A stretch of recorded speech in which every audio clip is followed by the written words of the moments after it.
Here is the full version of your request, rewritten entirely in English with a fluent and cohesive narrative style, preserving all the details from the original and previous version. What a night in the Shire. Under the lights at Shark Park, the Cronulla Sutherland Sharks pulled off one of the most thrilling comebacks of the season, storming back from a halftime deficit to defeat the St George Illawarra Dragons 30-18 in yet another fiery chapter of the Southern Sydney derby. This was more than just a win, it was redemption. Ridden off at halftime, trailing 18-6, with a player in the sin bin and the crowd restless. The Sharks were staring down the barrel of a third straight defeat. Their confidence battered, their top four hopes fading fast. But rugby league isn't scripted, and the Sharks refused to be buried. From the outset, things looked promising. Braydon Trindall opened the scoring early, capitalising on a dominant opening quarter where Cronulla looked sharp and focused. Then, everything turned. Veteran Dragons hooker Damien Cook ignited his team with a dazzling individual try. Against the run of play, he ducked, weaved, and sliced through Cronulla's line, flipping the momentum in an instant. What followed was a Dragons blitz. Lickin King Todger crossed. Then Jack de Belin powered over, a crucial try scored while Jesse Ramian was off the field, sin binned for a professional foul. In the blink of an eye, the Sharks had gone from cruising to collapsing. Down 18-6, the local fans held their breath. Another capitulation seemed inevitable. But footy is funny. What felt like a Dragons ambush turned into a Sharks resurrection. Whatever was said in the sheds at halftime worked. Because what followed was 8 minutes of Cronulla chaos and brilliance. Briton Nikora struck first. On his 150th NRL appearance, he burst through to score his 50th career try. A milestone moment delivered with maximum impact. The tide was turning. Trindall wasn't done. He pounced on a Dragons error, seizing the opportunity and sprinting away to score his second. The crowd roared. Belief was back. Then came the hammer blow. Sione Katoa, electric all night, powered over for another try. Suddenly, the scoreline had flipped. The game had flipped. The pressure had flipped. And the Dragons, they crumbled. Cronulla peppered Tyrell Sloan with high kicks. He faltered. He fumbled. The Sharks sensed blood. Every error was punished. Every mistake magnified. Coach Craig Fitzgibbon acknowledged the Dragons' effort but gave full credit to his side's grit. To be fair, the Dragons are missing a few players, he said. They turned up. That was a hard contest tonight.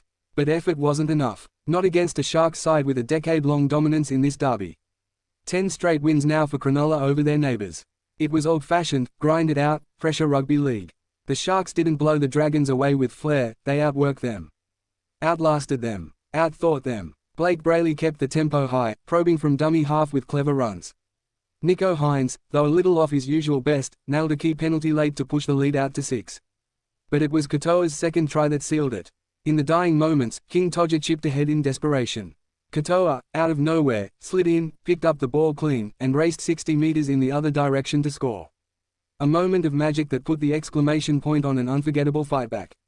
Chaos followed. The Dragons tried a short kickoff. They thought they'd won it back. The crowd gasped. The Dragons challenged. But referee Grant Atkins ruled the ball hadn't traveled the required distance. Challenge lost. Hope gone. The Sharks then iced the game. Dragons coach Shane Flanagan was blunt in his assessment. I thought we were good in the first half, they were just better in the second, he admitted. They ran harder. All their kicks were contestable. We didn't handle the kicks. It should have been a real battle, but we let it go. And let it go they did. Their first half effort was admirable. But their second half performance was riddled with poor decisions, defensive lapses, and an inability to adapt under pressure. Katoa's performance stood out above all. He ran for a game-high 274 meters, tore through the defense, and delivered when it mattered most.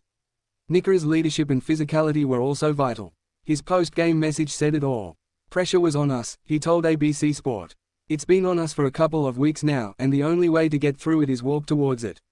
And walk through it they did. Fitzgibbon, now with 92 games as Sharks coach, quietly matched the tally of his father, Alan. A moment that added a personal layer to a triumphant night. I didn't know that, he said, smiling. He didn't tell me. From the emotion of family milestones to the cold, hard stats, it all pointed to one thing: the Sharks are back. They were dominant early. They fell apart. Then they rose again, harder, faster, and smarter. The Dragons were spirited but sloppy when it counted.